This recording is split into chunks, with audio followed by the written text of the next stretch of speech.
하나님 아버지, 저희들을 가장 복된 예배의 자리로 인도하여 주심을 감사드립니다. 생명의 길을 여신 예수님의 십자가 보혈의 은혜에 감사드립니다. 오늘도 하나님의 임재가 충만한 예배자 되도록 도우시는 성령님을 의지하며 예수님의 이름으로 기도드렸습니다. 아멘. 우리 모두 일어나셔서 찬송가 32장 하나님 앞에 올려드립니다.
성시교독은 35번 시편 84편을 우리 교독하시겠습니다.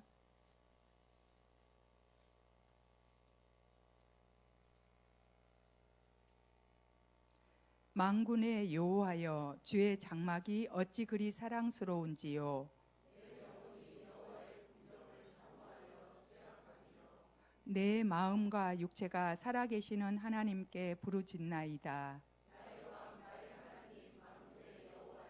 주의 제단에서 참새도 제 집을 얻고 제비도 새끼둘 보금자리를 얻었나이다.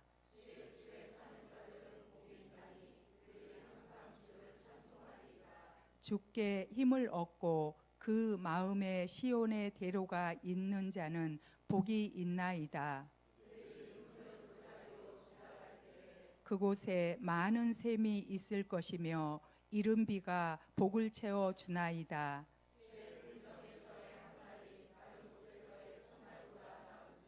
악인의 장막에 사는 것보다 내 하나님의 성전 문지기로 있는 것이 좋사오니 만군의 여호와여, 주께 의지하는 자는 복이 있나이다. 아멘. 이 시간 사도신경으로 신앙을 고백하시겠습니다. 전능하사 천지를 만드신 하나님 아버지를 내가 믿사오며 그 외아들 우리 주 예수 그리스도를 믿사오니 이는 성령으로 잉태하사 동정녀 마리아에게 나시고 본디오 빌라도에게 고난을 받으사 십자가에 못 박혀 죽으시고 장사한 지 사흘 만에 죽은 자 가운데서 다시 살아나시며 하늘에 오르사 전능하신 하나님 우편에 앉아 계시다가 저리로서 산자와 죽은 자를 심판하러 오시리라. 성령을 믿사오며 거룩한 공예와 성도가 서로 교통하는 것과 죄를 사하여 주시는 것과 몸이 다시 사는 것과 영원히 사는 것을 믿사옵나이다. 아멘. 모두 앉으셔서 찬송가 391장 부르시고 윤명석 집사님 기도해 주시겠습니다.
영광과 찬송을 받으시기에 합당하신 하나님 아버지, 우리를 구원하신 주님의 은혜를 생각하며 감사와 찬양을 아버지께 올려드립니다. 예수 그리스도의 보혈의 공로로 우리를 정결하게 씻어주시고 성령의 감동하심으로 우리를 충만하게 하시옵소서. 온 땅과 만물의 창조주 하나님께 영광과 찬송을 올려드리기 위하여 주님의 백성들이 주님 앞에 나와 엎드렸습니다. 이곳에 성령 하나님 함께하여 주셔서 주님 주시는 참된 평안과 은혜를 경험하게 하시옵소서. 이 시간 신령과 정성을 다하여 전능하신 하나님께 예배드릴 때 우리의 예배를 기쁘게 받아주시옵고, 우리가 드리는 예배가 하나님의 영광을 찬송하며 하나님을 기쁘게 하시는 진정한 예배가 되게 하시옵소서.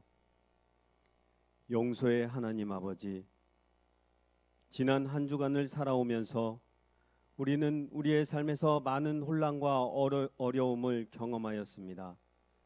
그때마다 하나님을 붙들기보다는 사람을 붙들었고 나 자신을 의지하였습니다. 육신의 정욕을 따라 살아왔고 세상적인 성공을 바라고 더 많은 것을 가지려고 살아왔습니다. 주님을 따라 좁은 길을 걷지 않고 넓은 길을 걸으며 적당히 세상과 타협하며 살아온 저희들의 부끄러운 모습을 고백합니다.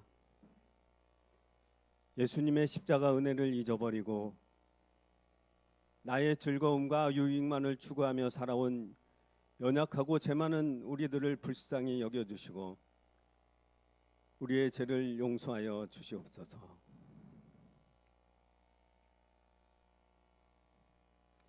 하나님 아버지, 이 나라 이 민족을 불쌍히 여겨주시옵소서.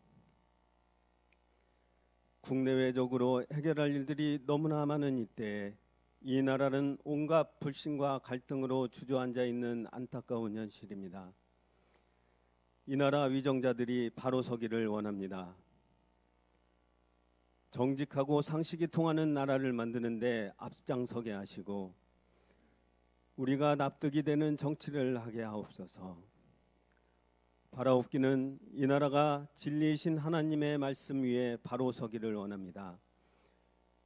위정자들은 국민을 섬기게 하시고 국민은 위정자들을 존경할 수 있는 나라가 되게 하시옵소서. 하나님 아버지, 이웃나라 일본에서 방사능으로 오염된 원전 오염수를 바다에 방류해서 해양 생태계 파괴가 우려되고 있고 우리 국민과 온 인류의 건강에 위협이 되고 있습니다.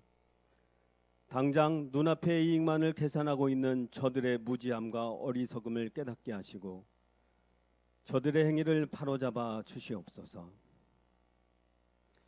이 시간 하늘영광교회를 위해 기도합니다.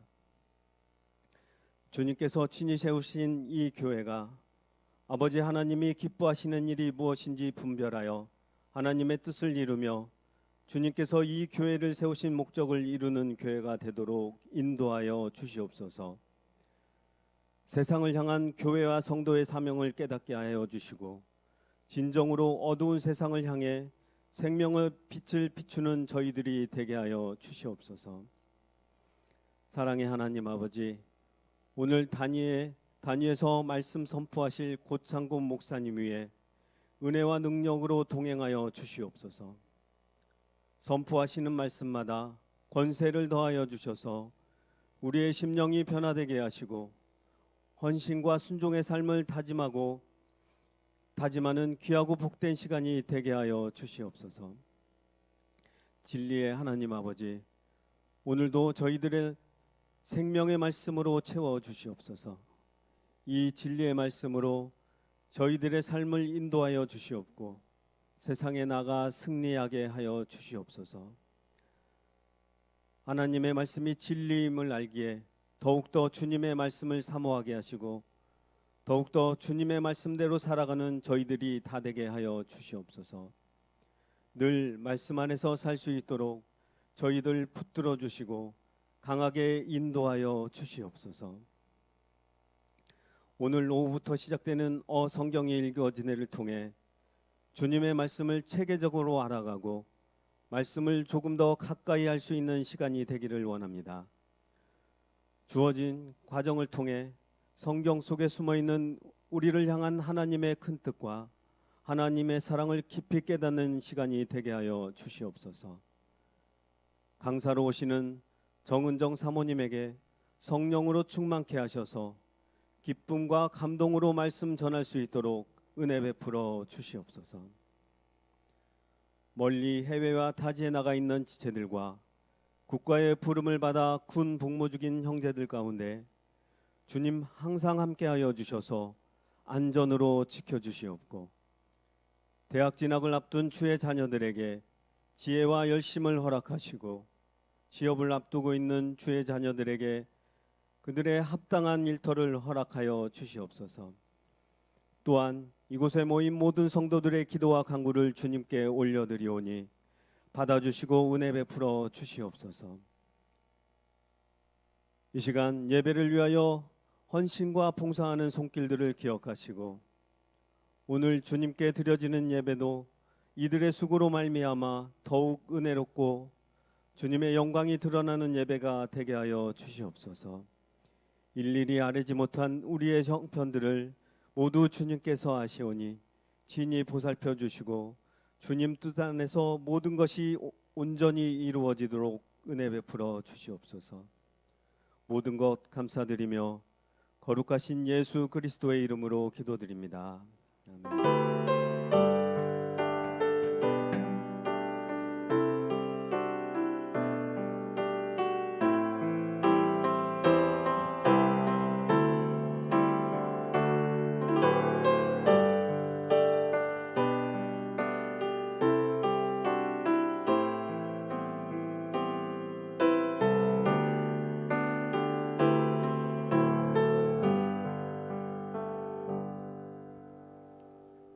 교회 소식 알려드리겠습니다.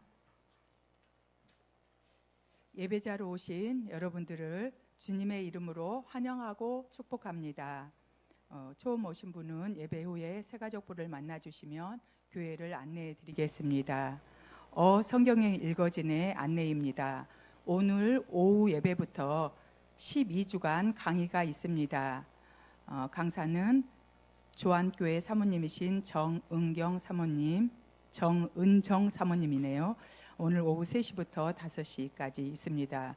교재 신청하신 분들은 헌금대 위에 올려져 있는 그 체크란에 체크하시고 교재를 가져가 주시고 이름을 다 기록하셔야 될 것 같아요. 이제 우리 같이 사용하니까 앞에 이름을 다 기록하시고 교재비는 단톡에 올려진 계좌에 이체해 주시면 아주 감사하겠습니다.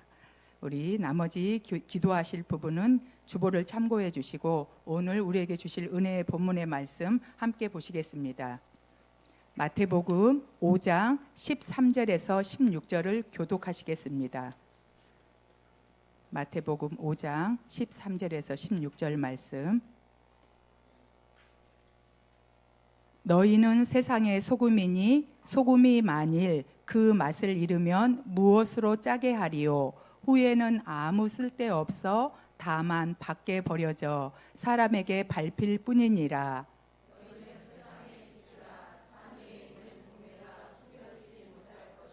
사람이 등불을 켜서 말 아래에 두지 아니하고 등경 위에 두나니 이러므로 집안 모든 사람에게 비치느니라. 우리 함께 있습니다.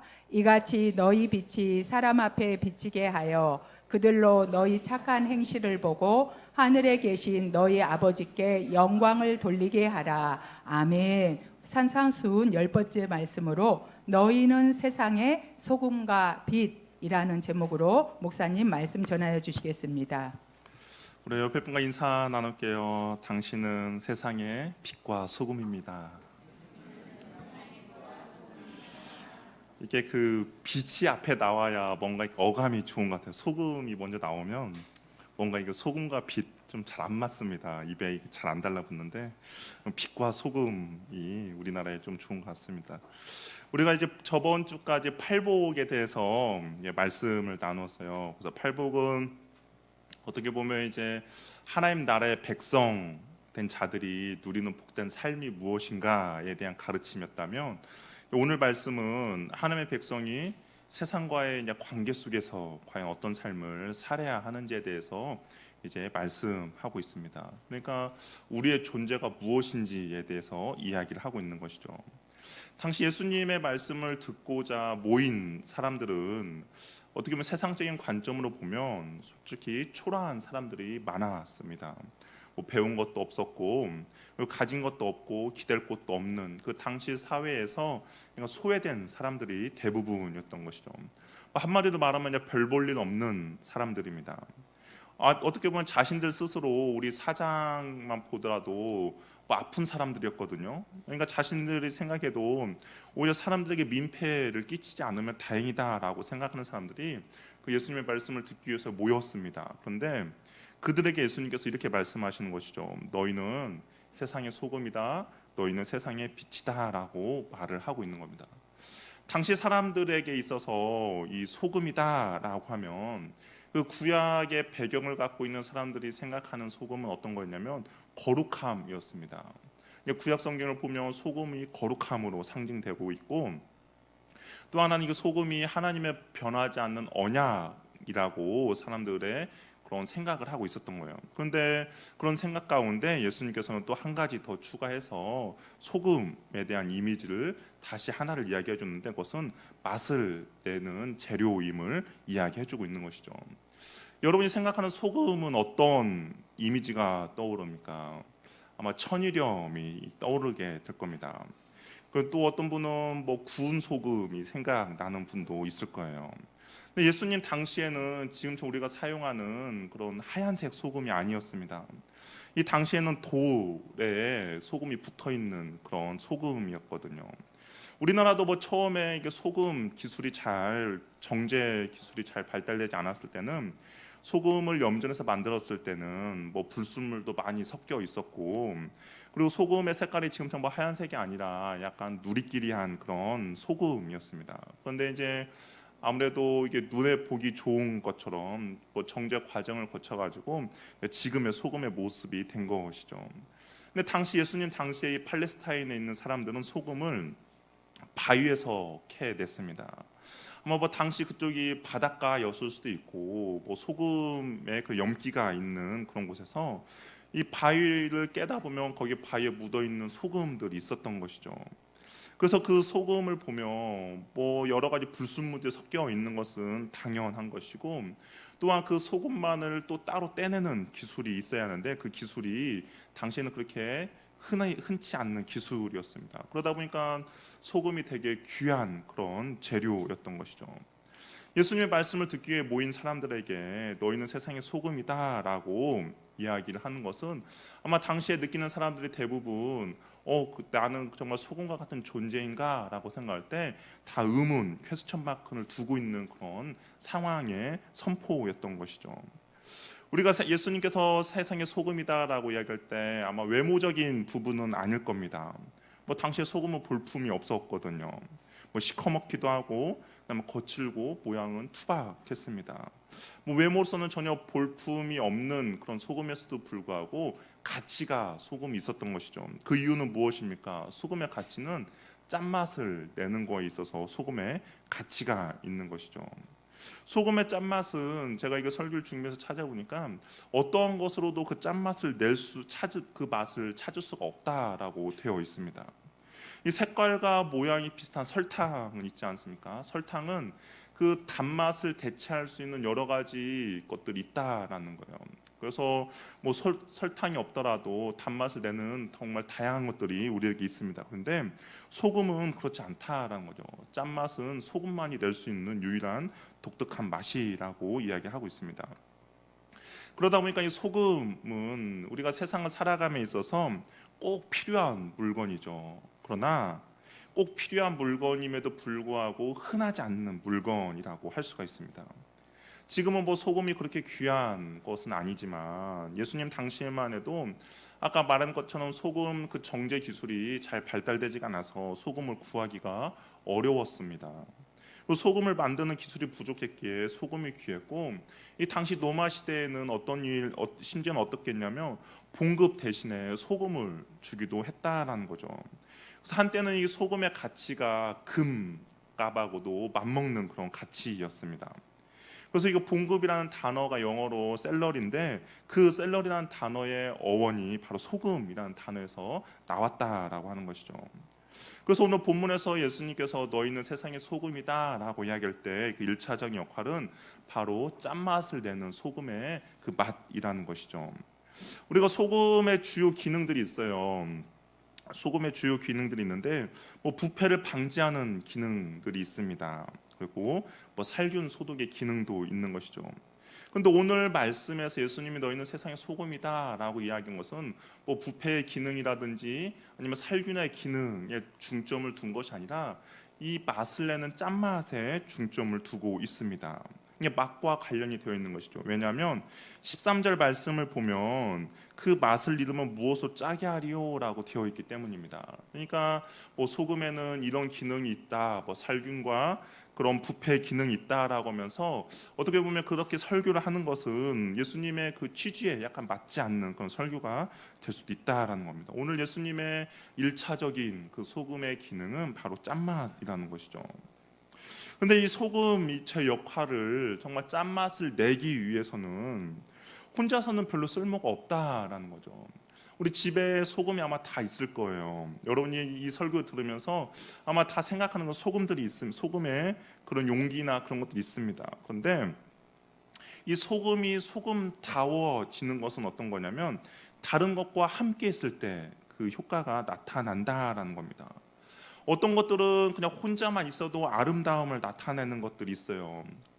꽃이라든지 아니면 여러분들이 그럴 수도 있는 것이죠. 참석만 해도 자리가 빛난다라는 것처럼 그냥 있는 것 자체만으로도 아름다울 수도 있습니다. 그런데 소금은 자신이 혼자 있으면 아무 쓸모도 없고 의미도 없다라는 겁니다.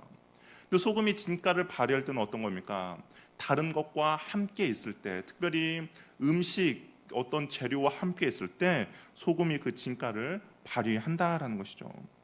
예수님께서 너희는 세상의 소금이다라고 말하는 맥락과 비슷한 맥락이라고 할 수가 있습니다. 세상을 등지고 소금끼리 모여 있다면 진정한 진가를 발휘하지 못한다라는 것이죠. 그래서 우리는 소금이야라고 하면서 소금끼리 모여 있다면 그 소금의 진가는 발휘하지 못합니다. 이 소금이 들어갈 수 있는 어떤 영역이 있어야 하는데 예수님께서 그것을 바로 세상이라고 이야기를 하고 있는 것이죠. 우리가 교회사를 살펴보면 교회사 가운데 세상과 접촉하지 않고 신앙생활을 해온 사람들이 많이 있습니다. 그 사람들의 목적은 그것이죠. 타락한 세상, 이 새 속에 물들지 않기 위해서 홀로 산속에 들어가서 이제 경건한 삶을 살고자 한 것이죠. 그러니까 자신의 경건을 유지하기 위해서 세상을 등지고 산으로 올라가는 경우들이 많이 있습니다. 어떻게 보면 개인의 경건을 위해서는 정말 좋은 방법입니다. 새 속에 물들지 않고 내 자신을 지키고 보호하고자 하는 것은 정말 좋은 방법이죠. 그런데 그것은 기독교적인 방식이 아니다라는 거죠. 기독교적인 방식은 그 소금의 맛을 내기 위해서 세상 가운데 그 소금의 독특한 맛을 내는 것이 기독교적인 방식인데, 세상을 등지고 세속과의 연을 끊고 살아가는 것은 어떻게 보면 오늘 말씀하신 예수님의 그 말씀을 정면으로 어기고 있는, 불순종하고 있는 행동이라고 할 수가 있습니다. 세상의 문화 속으로 들어가기를 꺼려하며 불신자들과 전혀 관계를 맺지 않고 살아간다면 이 소금의 사명을 온전히 감당하는 것이 아니다라는 것이죠. 소금의 진짜 독특성과 그 진가는 세상과 함께할 때 그 진가가 발휘된다라는 겁니다. 우리 안에서 그리스도인, 특별히 누가 그리스도인이고 그리스도 아니다는 것을 특별히 나타나지 못합니다. 그렇죠? 너나 나나 다 그리스도인, 너나 나나 다 예수님 사랑하는 사람들 다 모여 있는 거잖아요. 특별히 누가 그런 것들에 드러나지 않아요. 그런데 우리가 세상에 들어갈 때 우리의 독특함들이 그곳에서 나타나는 것처럼 이 소금도 세상과 함께할 때 그 진가가 발휘가 된다라는 것이죠. 어떤 소금의 진정한 진가를 발휘하기 위해서는 정말 홀로 아니면 소금끼리 모여 있는 것이 아니라 세상 속으로 들어가 맛을 내는 겁니다. 맛이 없는 세상에 맛을 내고 세상 사람들에게 살아갈 맛과 살아갈 기쁨을 전해 주는 것이죠. 인생이 왜 이렇게 우울하고 허무할까? 정말 세상 살아갈 맛이 나지 않는 사람들, 방황하는 사람들에게 세상의 소금인 그리스도를 만나며 인생의 의미를 찾게 되고, 그다음에 살아갈 맛을 느껴서 살아갈 수 있는 힘을 얻게 된다라는 겁니다. 맛도 나지 않는 세상과 희망과 기쁨과 위로를 주는 것이 바로 이 소금의 역할을 하고 있는 저와 여러분이 해야 할 일이다라는 것이죠. 맛있는 음식을 먹으면서 혹시 화를 내신 분 있습니까? 없어요. 이 기분이 나쁜 상황 가운데서도 맛있는 음식을 먹으면 어떻습니까? 기분이 풀어지는 것이죠. 오히려 화가 나는 경우는 어떨 때냐면 맛있을 것 같은데 맛이 없을 때 이제 화가 나는 것이죠. 정말 아무리 화가 나더라도 맛있는 음식 앞에서는 무장 해제되는 겁니다. 근데 그 맛을 내에 있어서 정말 중요한 것은 무엇입니까? 바로 소금이라는 것이죠. 오늘 여러분이 맛있게 먹었던 음식 중에서 소금이 안 들어간 음식은 아마 없을 겁니다. 소금이 안 들어간 음식을 먹는다면 정말 맛이 없어서 먹을 수 없는 그런 음식인 것이죠. 아무리 좋은 재료의 음식이더라도 소금이 없으면 맛이 안 납니다. 소금이 없으면 아무 의미가 없는 것이죠. 그러나 적은 양의 소금이라도 맛을 내며 자체를 변화시킬 수 있다라는 것이죠. 세상의 소금은 그 맛을 내는 존재임을 말하고 있다라는 겁니다. 그렇다면 소금이 그 세상에서 그 진가를 발휘하기 위해서는 어떻게 해야 되는가? 녹아져야 한다라는 거예요. 어떤 소금의 그 형태로 그대로 남아 있는 것이 아닙니다. 그 형태가 소금의 진가를 발휘하는 것이 아니라 그 맛에 이유가 있는 것이죠. 만약에 소금이 뿌려진다면 어떻게 돼야 합니까? 맛을 내기 위해서는 녹아져야 한다라는 것이죠. 사라져야 합니다. 알갱이가 없어져야 한다라는 것이죠. 여러분, 어떤 음식을 먹을 때 소금이 한 뭉텅이도 흩어지지 않고 그곳에 묻어있는 음식을 먹으면 어떻습니까? 먹을 수 없는 음식이 되는 것이죠. 그러나 정말 그 음식이 맛깔 내기 위해서는 소금이라는 그 존재 자체가 눈에 띄지도 않아야 하고 보이지도 않아야 하고 녹아져야 합니다. 그러나 그렇게 해야만 온전한 맛을 낼 수가 있고 맛있는 음식을 만들어낼 수 있는 것이죠. 모든 재료는 형태를 남겨도 되지만 소금은 마지막에 맛의 완성을 위해서 없어져야 할 존재인 것이죠.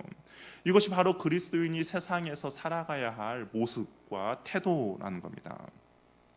만약 소금이 녹지 않고 그대로 남아 있으면 한 부분은 너무 싱겁게 되고 다른 부분은 너무 짜서 맛없는 상황이 벌어지게 됩니다. 세상을 살아가는 그리스도의 모습은 바로 희생과 헌신이 있어야 한다는 것이죠. 자기의 존재를 드러내기 위해 존재하는 것이 아닙니다. 자신을 스스로 녹이고 자신을 스스로 죽이면서 이곳에 있는 맛을 내고자 하는 것이 바로 소금의 역할이라는 것이죠. 우리가 좀 이따 살펴보겠지만 빛도 마찬가지예요. 세상의 빛이 되기 위해서는 심지와 기름을 태워 세상을 밝혀야 합니다. 그냥 그대로 남아있는 것이 아니라 나를 희생하고 그다음에 나를 태워야만이 세상의 빛의 역할을 할 수 있는 것이죠. 자신의 희생 없이 빛을 발휘할 수 없고 자신의 희생 없이 맛을 발휘할 수가 없다라는 겁니다. 자기를 녹이고 자기를 태움으로 세상을 바꾸며 어두운 곳을 비추게 하며 싱거운 곳에 맛있는 것으로 변화시키는 것이죠. 맛도 나지 않는 세상에 나를 녹여 희망과 기쁨과 위로를 주는 것입니다. 이런 역할을 하도록 예수님께서는 우리를 세상의 소금이라고 말씀하고 있는 것이죠. 세상을 떠나기 전에 예수님께서 이런 말씀을 하셨어요. 우리 요한복음 12장 24절 말씀 우리 한번 화면을 보면서 같이 읽어보겠습니다. 시작.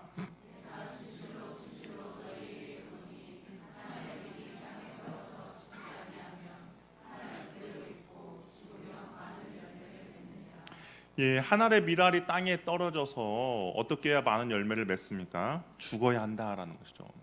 어떻게 보면 소금이 세상에 들어가서 자신의 존재를 드러내고 나타내고 죽지 않으려고 한다면 열매를 맺을 수가 없다라는 겁니다. 정말 그 진가를 발휘하기 위해서는 녹아져야 한다라는 것이죠. 그리스도인은 자신을 희생함으로 세상을 바꾸어 나갈 수 있다라는 겁니다. 자신의 모습 그대로 유지하고자 한다면 세상은 변화되지 않을 것입니다. 자신을 희생하고 자기가 죽고 부정됨으로써 변화시키며 맛을 낼 수 있다라는 것이죠. 그런데 소금이 이런 맛을 내지 못하면 어떻게 되는가? 예수님께서 우리를 소금이라고 불러주셨는데 만약에 이 소금이 이런 맛을 내지 못하면 어떻겠는가? 오늘 예수님께서는 이렇게 말씀하세요. 아무 쓸모가 없다라는 겁니다. 밖에 버려져서 사람들에게 밟힐 뿐이다라고 이야기하고 있는 것이죠. 소금이 원래 그 맛을 잃어버린다는 것은 원래는 불가능합니다. 왜냐하면 소금은 어느 곳에 있든지 그 맛을 나타내는 것이죠. 근데 당시 이스라엘에 있던 그 소금은 아까 말한 대로 바위에서 그 소금을 캐낸다라고 하지 않았습니까? 근데 당시에 이 이스라엘에서 나오는 소금은 보관을 잘못할 경우에는 그 소금기가 다 사라진다는 것이죠. 뭐 습기가 많은 곳에 소금 그 덩어리를 놓는다든지 아니면 비가 내리는 곳에 그 소금을 놓는다면 소금기가 다 사라져서 그냥 소금처럼 보이는 그 돌멩이만 남게 된다라는 것이죠. 겉모습은 소금인데 그 맛은 아무 맛도 나지 않는 그냥 돌덩어리에 불과하다라는 겁니다. 그러면 사람들은 어떻게 하겠습니까? 아무 필요가 없는 것이죠. 그래서 그냥 버리게 되는 것이고 그것을 사람들은 그냥 연탄재처럼 사람들에게 밟히는 아무 쓸모없는 그런 덩어리가 되는 것입니다. 예수님의 말씀대로 세상에 나갔다고 해서 모든 것이 끝이 아니다라는 것이죠. 문제는 내가 누구인지 나의 본분을 망각하고 정체성에 걸맞지 않게 살아갈 때가 바로 문제가 생긴다라는 겁니다. 예수께서 우리를 소금이라고 불러줬으면 내가 그 소금의 역할을 잘하면서 살아가야 하는데 세상과 타협하며 살아가는 것이죠. 세상과 타협하고 경건의 모양은 갖추었지만 경건의 능력을 잃어버리며 살아가는 것입니다. 그리스도인의 그 독특한 맛이 있는데 그 맛을 유지하지 못하는 것이죠. 그 그리스도인의 독특한 맛은 누구도 모방할 수도 없고 정말 맛도 낼 수 없는 정말 그 독특한 맛인데 세상 속에서 그 그리스도인의 맛을 내지 않는 거 바로 버려지는 소금과 같다라는 겁니다. 우리가 그리스도의 특성을 잃어버리고 세상 사람들과 타협하며 세상과 똑같아진다면 우리는 아무런 영향을 주지 못합니다. 문제를 해결하는 사람이 아니라 오히려 해결받아야 할 문제 덩어리로 되고 만다라는 것이죠. 오히려 세상에서 교회를 걱정해 줍니다. 원래는 교회가 세상을 변화시키고 세상 가운데 대안을 제시해 주는 것이 교회인데 그 교회가 소금의 맛을 잃어버리면 오히려 세상의 교회를 걱정해 주는 그런 시대가 되어 버리는 것이죠. 그러면서 결국 하나님께 욕을 끼치게 되고 그러면서 사람들이 하나님께 등을 돌리는 결과를 가져오게 됩니다. 우리는 천국 백성으로서 천국 백성답게 세상을 변화시키며 살아가는 것이 하나님께서 저와 여러분에게 주신 사명이라는 것이죠. 저와 여러분이 그 사명을 온전히 감당하시길 바랍니다. 그 사명을 감당하는 방법은 다른 것이 아니에요. 어차피 우리는 소금으로서 그리스도인의 독특함이 있습니다. 그러면 그 맛을 내기 위해서는 세상 가운데 우리가 헌신과 희생과 수고를 해야 되는 것이죠. 그럴 때 내가 있는 그곳에 그리스도인의 독특한 맛을 낼 수가 있다라는 것입니다. 소금을 언급하신 후에 예수님께서는 그리스도인들도 무엇이다 이야기하느냐? 세상의 빛이라고 말씀하십니다. 빛은 좋은 것이죠. 모든 생명의 근원이 바로 빛에서 나옵니다. 우리를 편리하게 하는 것이죠. 또한 빛은 어두운 곳을 비추어 줍니다. 어두움을 물리칠 때 빛이 반드시 필요한 것이죠. 그리스도인이 이 세상의 빛의 역할을 그렇다면 과연 어떻게 감당할 수 있을까? 이 선지자적 사명을 생각해 보면 빛의 역할이 무엇인지를 우리가 어렴풋하게 알 수 있습니다. 구약의 선지자들이 세상의 부패에 대해서 어떻게 했습니까? 끊임없이 경고하고 죄를 책망했습니다. 그 선지자들은 주님과 하나님과의 친밀한 관계를 유지했어요. 하나님과의 친밀한 관계를 유지했고 그 하나님의 마음을 세상을 향해 내비쳤던 것이죠. 세상을 향해 외쳤던 것입니다. 세상의 어두운 곳을 드러냈다라는 것이죠. 세상과 타협하지 않았습니다. 세상의 죄를 드러내고 책망함으로 빛의 사명을 다했다라는 것이죠. 세상의 어두움이 사라지는 역할을 했습니다. 정말 존재 자체로서 그 하나님과 친밀한 그 존재 자체로 그 자체만으로도 어둠은 물러가게 되었던 것이죠. 어둠은 그 존재 자체만으로 사라졌습니다. 또한 빛의 특징, 오늘 예수님께서 말하는 빛의 특징은 뭐냐면 감추어지지 않는다라는 거예요. 산 위에 있는 동네가 빛이 있다면 동서남북 어디에서든지 잘 보이는 것처럼 절대로 감추어주지 않고 그 존재를 드러내고 나타낸다라고 이야기를 하고 있습니다. 만약에 주변에서 내가 교회를 다닌다고 말을 하지 않으면 그 교회 다니는 것을 모른다면 내가 빛의 역할을 언제 잘 감당하지 못하고 있다는 증거인 것이죠. 교회를 다닌다는 말을 하지 않았어도 그리스도인들은 표가 날 수밖에 없다라는 것이죠. 어두움 가운데 빛은 가만히 있어도 어느 곳에서 있든지 어디에서나 숨겨지지 못하기 때문입니다. 드러내려고 해도 드러나지는 것이 바로 빛인 것이죠. 가만히 있을 수 없습니다. 절대로 감추어지는 존재가 아니라는 것이죠. 그러면서 예수님께서 이렇게 말씀하십니다. 등불을 밝혔는데 그 등불을 말 아래 두는 사람은 없다라고 이야기하고 있습니다. 여기서 이 말은 동물 말이 아니라 우리 흔히 말하면 바구니, 대박이라고 하는데 그것으로 빛을 가리는 사람은 없다라는 것이죠. 등불을 켠 이유는 무엇입니까? 어두운 곳을 밝히기 위함의 목적이 있습니다.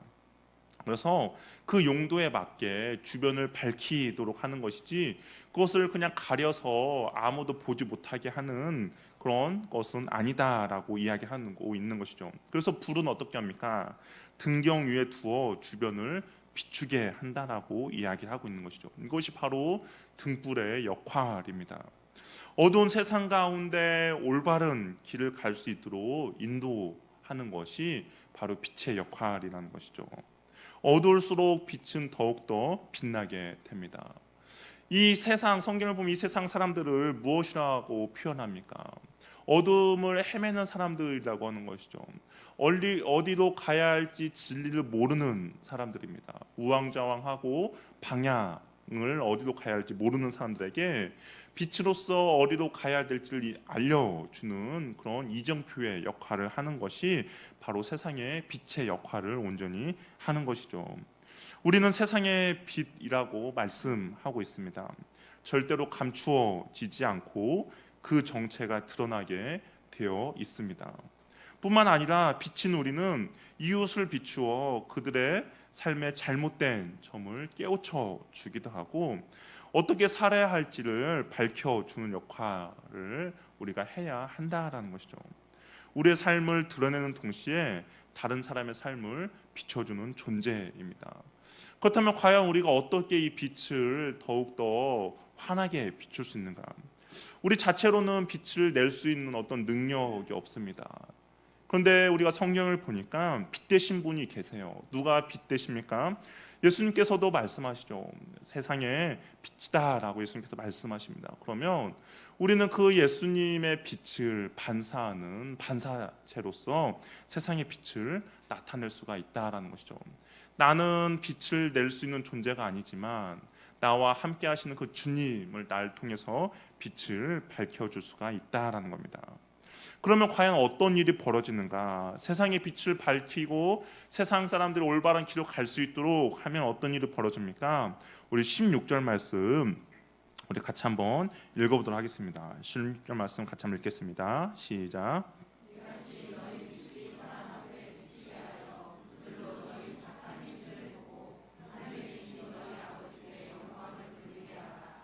우리의 삶이 누구를 보여준다라고 이야기합니까? 하나님을 보여준다라는 것이죠. 나의 행실과 나의 태도와 나의 언어가 하나님이 어떤 분이신지를 세상 사람들에게 보여준다라고 이야기하고 있습니다.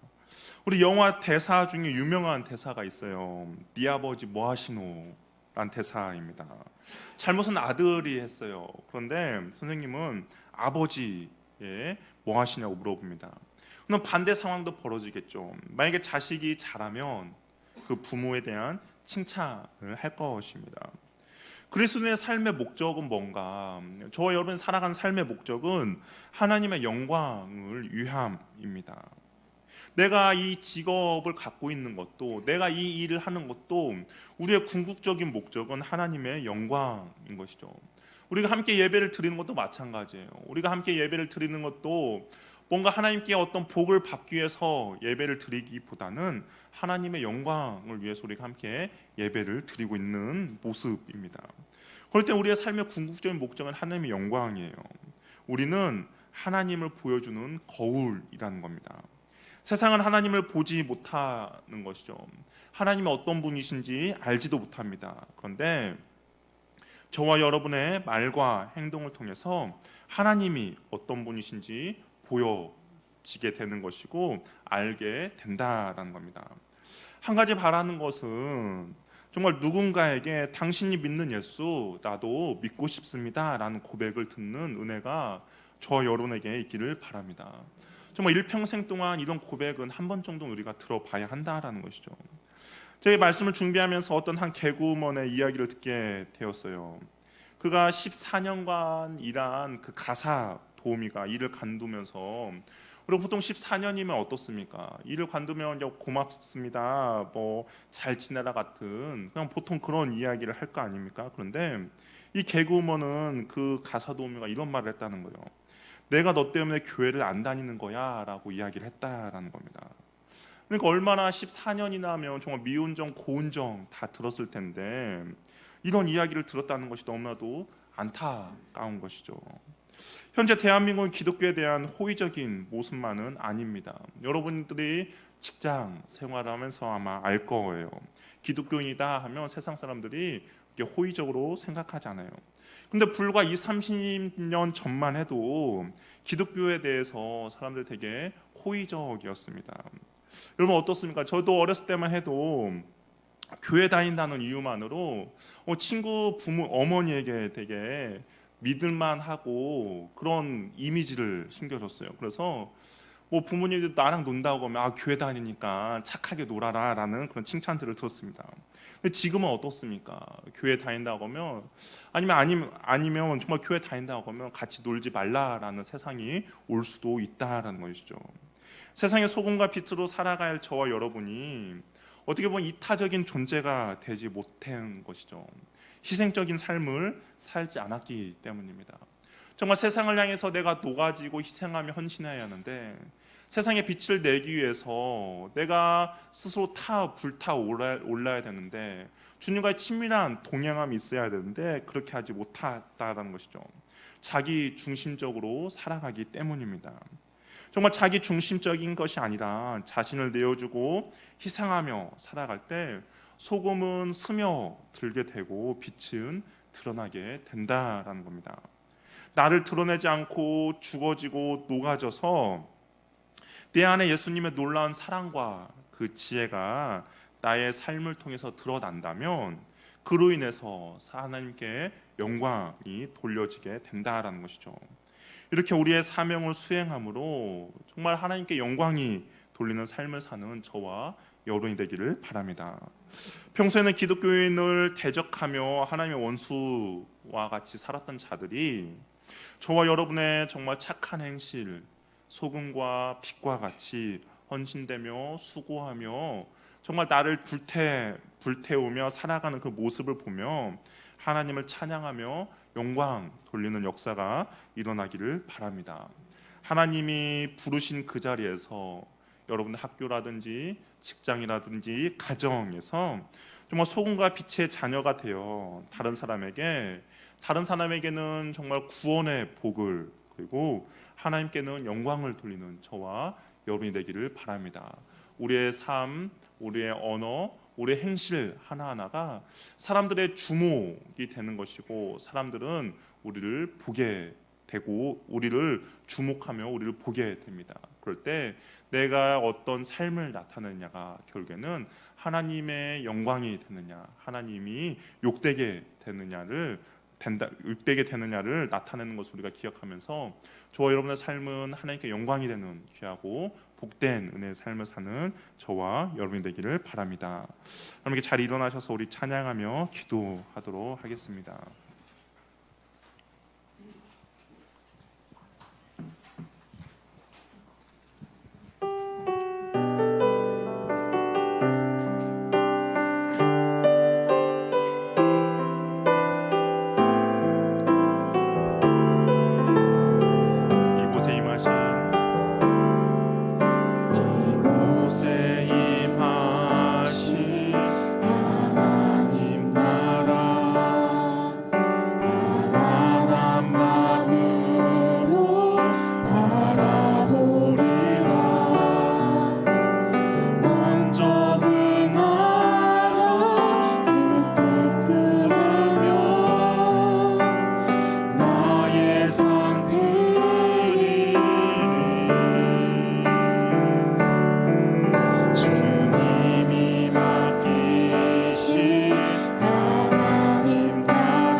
변화시킬 수 있다라는 것이죠.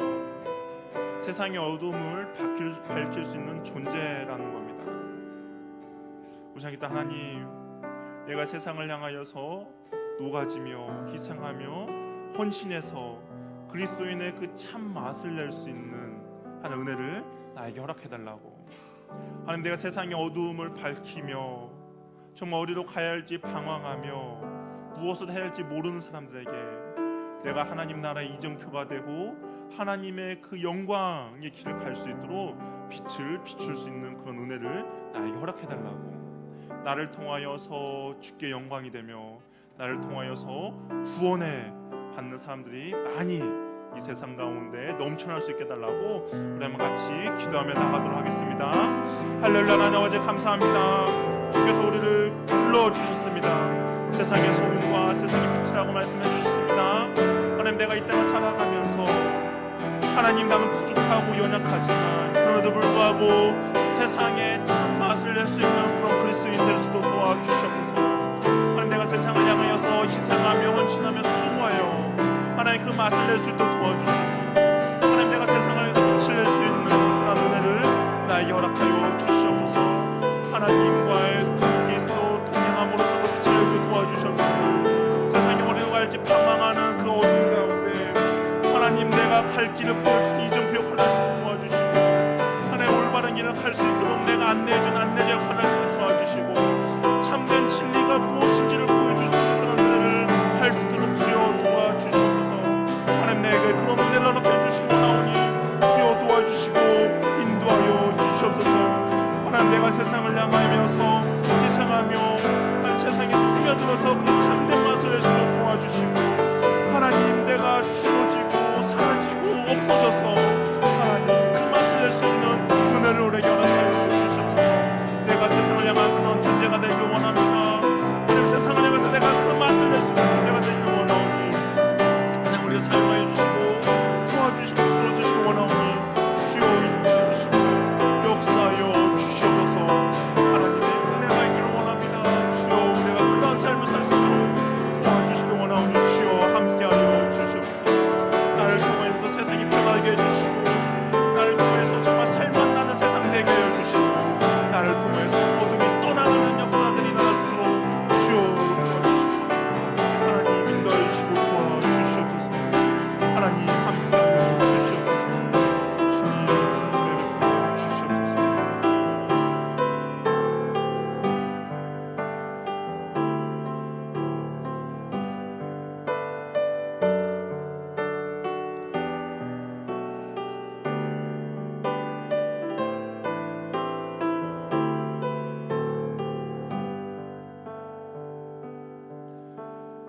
사랑의 하나님 아버지, 어떻게 살아가야 할지, 무엇을 하며 살아가야 할지를 모르는 정말 그런 사람들에게 맛이 없는 세상에 맛을 내며 세상들에게 살아갈 맛과 살아갈 기쁨을 전해주는 주의 찬이들 되도록 주여 인도하여 주시옵소서. 너희는 세상의 소금이라고 말씀하셨습니다. 나는 별 볼 일 없고 나는 아무것도 할 수 있는 일이 없지만 그럼에도 불구하고 그 그리스도인의 맛을 내기 위하여서 세상 가운데 스며들어 희생하며 헌신하며 수고하며 나아갈 때 하나님, 세상을 변화시킬 수 있는 정말 맛깔나는 세상이 될 수 있도록 우리를 사용하여 주시고 인도하여 주셔서 어디로 가야 될지 무엇을 해야 될지 아무것도 보이지 않아 방황하는 사람들에게 올바른 길을 제시해 줄 수 있는, 정말 구원의 길을 보여줄 수 있는 그런 참된 빛의 역할을 감당할 수 있도록 도와주시고, 그리하여 그들의 삶이 구원으로 인도해야 되며 하나님이 어떤 분이신지 알게 되며 하나님의 참 사랑을 맛보게 할 수 있는 그러한 은혜를 우리에게 허락하여 주시옵소서. 내가 세상을 향하여서 내 자신을 드러내는 것이 아니라 사라지고 녹아져서 없어질 때, 내 자신을 열렬히 태워질 때 세상의 소금과 빛의 역할을 잘 감당할 수 있도록 도와주셔서 하나님, 우리의 삶의 모든 행동과 언어 하나하나가 하나님께 영광이 되며 사람들에게는 구원의 길을 제시해 줄 수 있는 귀하고 복된 은혜를 우리들이 잘 감당할 수 있도록 주께서 역사하여 주시옵소서. 세상을 변화시키며 어두움을 밝히는 세상의 소금과 빛이다라고 주께서 말씀하셨사오니 하나님 그 사명 잘 감당할 수 있도록 주께서 함께하여 주시옵소서. 하나님 또한 귀한 예물 주 앞에 가지고 나왔습니다. 하나님 이 예물이 쓰이는 곳곳마다 세상을 변화시키며 어둠을 밝히는 귀하고 복된 예물 되도록 도와주시고 하나님 예물이 쓰이는 곳곳마다 하나님의 영광이 나타내며 많은 사람들이 구원의 길로 인도해 줄 수 있는 귀하고 복된 예물 되도록 주께서 함께하여 주시옵소서. 하나님 드린 손을 주께서 기억하여 주시옵소서. 주의 은혜가 마르지 않도록 도와주시고 더 드리고 싶지만 드리지 못하는 그 안타까운 마음도 주께서 받아주셔서 그 손길 가운데 더 드릴 수 있도록 하나님께서 은혜 베풀어 주시옵소서. 하나님 우리가 함께 예배드리지 못한 지체들이 있습니다. 군으로 유학으로 또한 직장으로 인하여서 함께 예배드리지 못하였지만 어느 곳에 있든지 소금과 빛의 사명을 잘 감당할 수 있도록 도와주시고 하나님 그 인생을 통하여서 주님께 영광이 돌려지는 귀하고 복된 인생 되도록 주께서 사용하여 주시옵소서. 이제 우리 주 예수 그리스도의 은혜와 하나님의 사랑과 성령님의 교제, 교통, 충만하심이 세상을 향하여서 헌신하며 수고하며 녹아지며 내 자신을 태워서 세상을 변화시키고 세상의 어둠을 물리치고자 하는 주의 자녀들에게 이제로부터 영원토록 함께 있을지어다. 아멘.